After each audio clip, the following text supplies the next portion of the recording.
जातीय आरक्षण को लेकर भाजपा जिस तरीके से पहले कड़ा रुख अपना रही थी और आज अचानक से चुनाव देखते जो घोषणा किया गया है, क्या लगता है वाकई? देखिए, वो क्या सोच के कर रहे हैं उस पर तो मैं नहीं जाऊंगा, वो क्या सोच रहे हैं।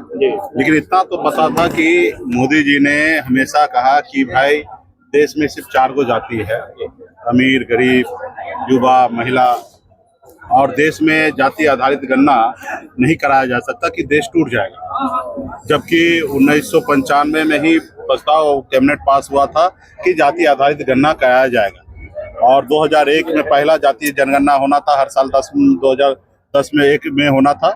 और उस समय अटल बिहारी वाजपेयी जी का सरकार था, वो लोग नहीं चाहते थे जनगणना हो, जाति आधारित नहीं कराया। 2014-10 में हुआ, लेकिन वो सही नहीं हुआ, होने के कारण नहीं हुआ। 21 में जनगणना होना था, मोदी जी ने रोक दिया। और अभी उनको पता चल गया कि देश में माहौल बदल रहा है।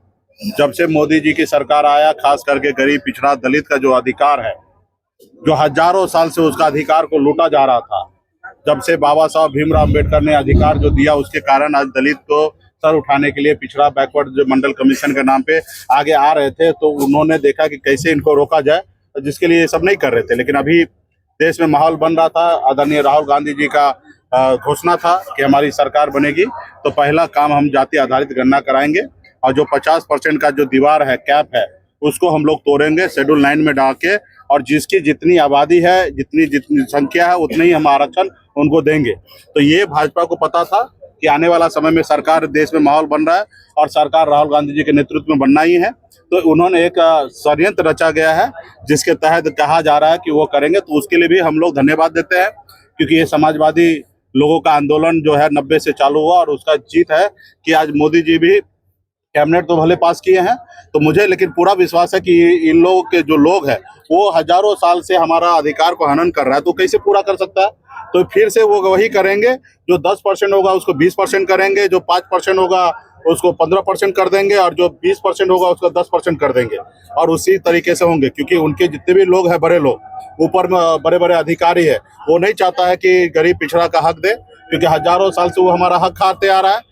अभी हम उनको पता है कि ये लोग जो चीज नहीं देख रहा उसको क्यों दिखाए, क्यों उसको चश्मा दे। और जिस तरह जाति आधारित गणना हो जाएगा तो निश्चित तौर पे देश में जितने भी ओबीसी, एससी, एसटी जो भाई है, उनको चश्मा मिल जाएगा, और उनको पता चल जाएगा कि हमारी कुल आबादी क्या है, और हमारी आबादी जो है उनके अनुकूल हमको अधिकार कम मिल रहा है। जैसे बिहार में लालू जी के नेतृत्व में और नीतीश जी के नेतृत्व में बिहार में जाति आधारित गणना हुआ, और हम लोग जब 25% भी बोलते थे कि अति पिछड़ा है, तो लोग कोई मानने के लिए तैयार नहीं था। लेकिन वही आरक्षण गिनती होने के बाद 37% पता चला, और जब 37% पता चला तो हम लोगों ने मांग किया, और जब मांग किया तो नीतीश कुमार जी 18% से आरक्षण बढ़ा के 25% किया गया।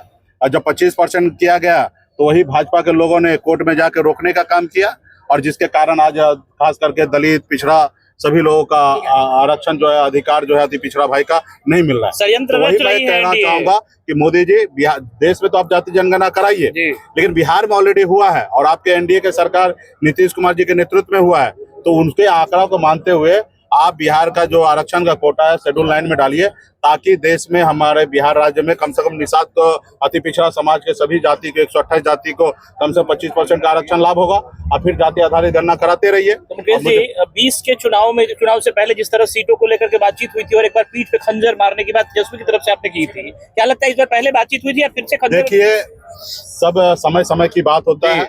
अभी हम लोग विचारधारा की लड़ाई लड़ रहे हैं। वो आप तो मानते हैं कि मुकेश सहनी वो मर्द है कि कभी किसी को बर्दाश्त नहीं कर सकते गलत का, और आपने देखा कि वो हमको सीट नहीं दिए थे तो हमने उनके गठबंधन से किस तरीके से बाहर निकल गया था।